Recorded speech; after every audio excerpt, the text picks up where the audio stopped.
ወጋጊ ተባ ኦቲስ ወጋጊ ተባ ወዳና ግዲ ቤሲስ ማላልስ ያባ ወቲ ድጋኪችስ በይቴ ለኢየሱስ አባ ከመጣሁት ከዚህ ከሁምቦ ነው።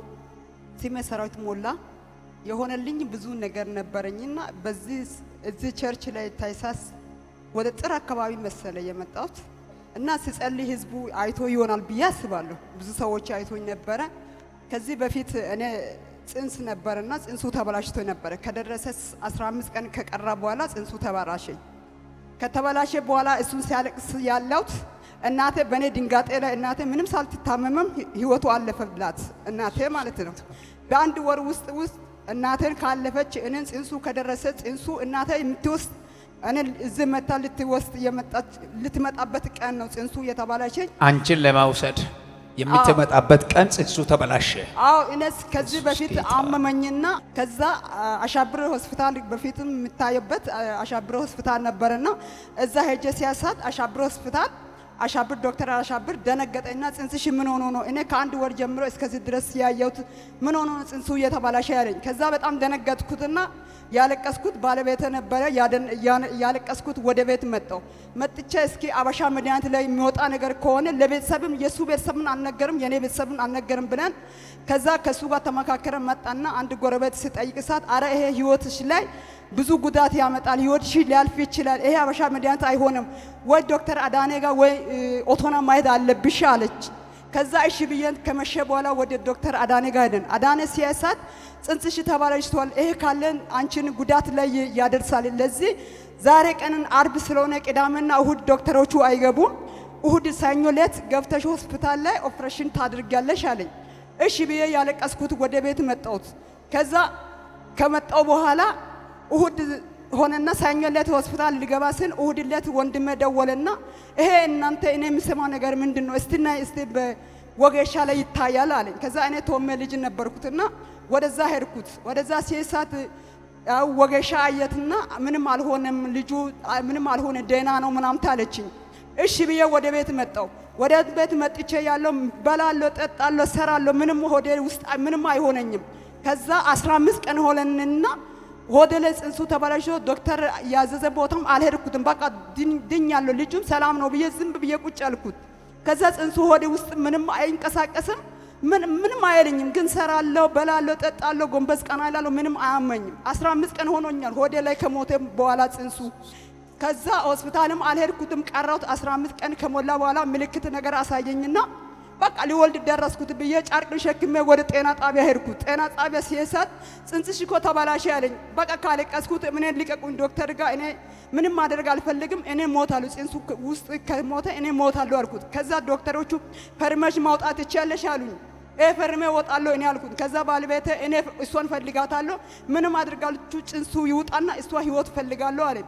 ከዛ እኔ እንደዛ ስል ጽንሱ ምንም ሳይልኝ በኔ ላይ ቢላዋም ምንም ሳይልም ጽንሱ ከኔ ላይ ወረደኝ።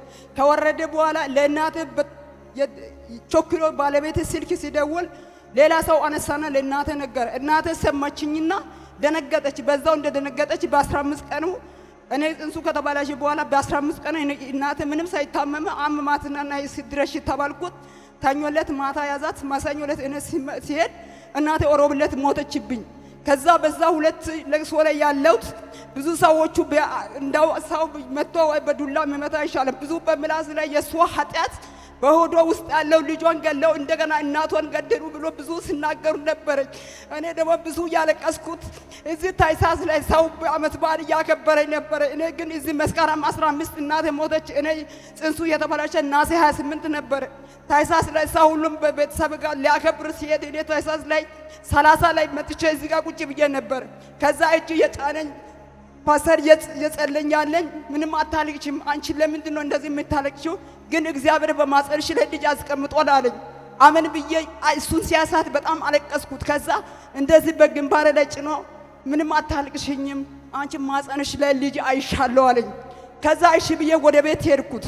ከአዳኔ ላይ ታይሳስ 3 ላይ አዳኔ ጋር ሄጄ እስቲ ቼክአፕ ማድረግ እፈልጋለሁ ማጸኔ ላይ ችግር አለ ብዬ ሲሄድ ዶክተር አዳኔ ገና አንቺ እኮ 6 ወር ሲሆን ነው ማርገዝ የምትችይው፣ ማጸንሽ ላይ ምንም ችግር የለም ብሎ ነግሮኝ መጣው። ከመጣው ነው ታኅሳስ 30 ላይ እዚህ መጥቼ ተቀመጥኩት። ከዛ እሱ በግንባሬ ላይ ህዝብ እየጸለየ ነበረኝና ታኅሳስ 30 ላይ እዚህ ላይ ቁጭ ብዬ ነበረ። ጸለልኝ።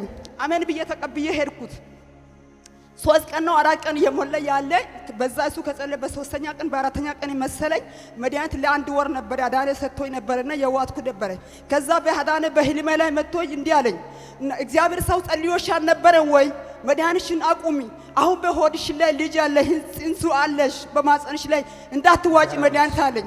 በዛች ቀን 8 መድኃኒት ቀርቶኝ ነበር። ለወር እየሰጠኝ 8 መድኃኒት ቀርቶኝ ነበር።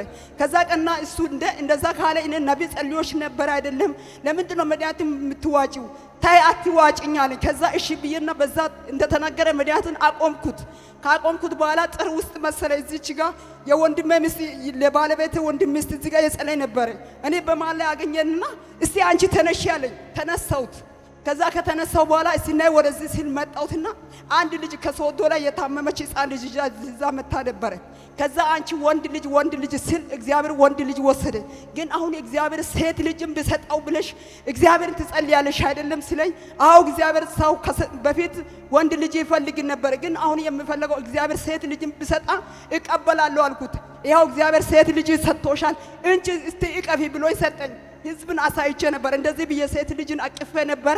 በዛች ቀን ጀምሮ እግዚአብሔር በህልሜ እንዳያዩት እሱ በዚህ ግንባሬ ላይ ከጸለው በኋላ እግዚአብሔር በማጸደ ላይ ልጅ አስቀምጦ አሁን እግዚአብሔር ይመስገን ወደ 3ኛ ወደ 4ኛ ወር ተሻግሬ። ክብር አምጦት ባካቸው ለጌታ ለኢየሱስ። ሃሌሉያ! እግዚአብሔር ትልቅ ነው። አሜን። እግዚአብሔር ትልቅ ነው።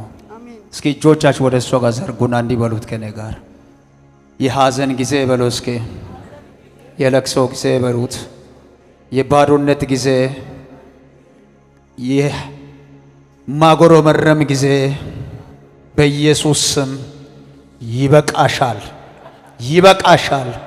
ከዚህ በኋላ ያዘንሹ ፈንታ፣ ያለቀሹ ፈንታ በእጥፉ ትስቂያለሽ። የእግዚአብሔር የማዳን ኃይል ባንቺ ላይ ይሆን በሉት። አሜን። በሰላም የተጀመረው በሰላም ይለቅ። ተባረክ። ጌታ ካንቺ ጋር ይሁን። አይዞሽ። ይህ በክርስቶስ ዓለት ላይ የተመሰረተች ዓለም አቀፍ ቤተክርስቲያን የዩቲዩብ ቻናል አገልግሎት ነው። ይህንን ቪዲዮ እስከ መጨረሻው ስለተከታተላችሁ ከልብ እናመሰግናለን። ሌሎች እንደነዚህ አይነት መንፈሳዊ አገልግሎቶች እንዲደርሷችሁ ይህንን ቻናል ሰብስክራይብ፣ ላይክ፣ ሼር በማድረግ ለሌሎች ይህንን አገልግሎት እንድታጋሩ ስል በጌታ ፍቅር እንጠይቃችኋለን። ይህንን አገልግሎት መደገፍና ማገዝ የምትፈልጉ ከስር በምትመለከቱት በባንክ አካውንቶቻችን ላይ አቅማችሁ የቻለውን በመደገፍ አገልግሎቱ እንዳይደክም ለማድረግ ለማገዝ የምትፈልጉ ማገዝ የምትችሉ መሆኑን በጌታ ፍቅር እናሳውቅ እንወዳለን። ይህ በክርስቶስ ዓለት የተመሰረተች ዓለም አቀፍ ቤተክርስቲያን የአገልግሎት መስመር ነው።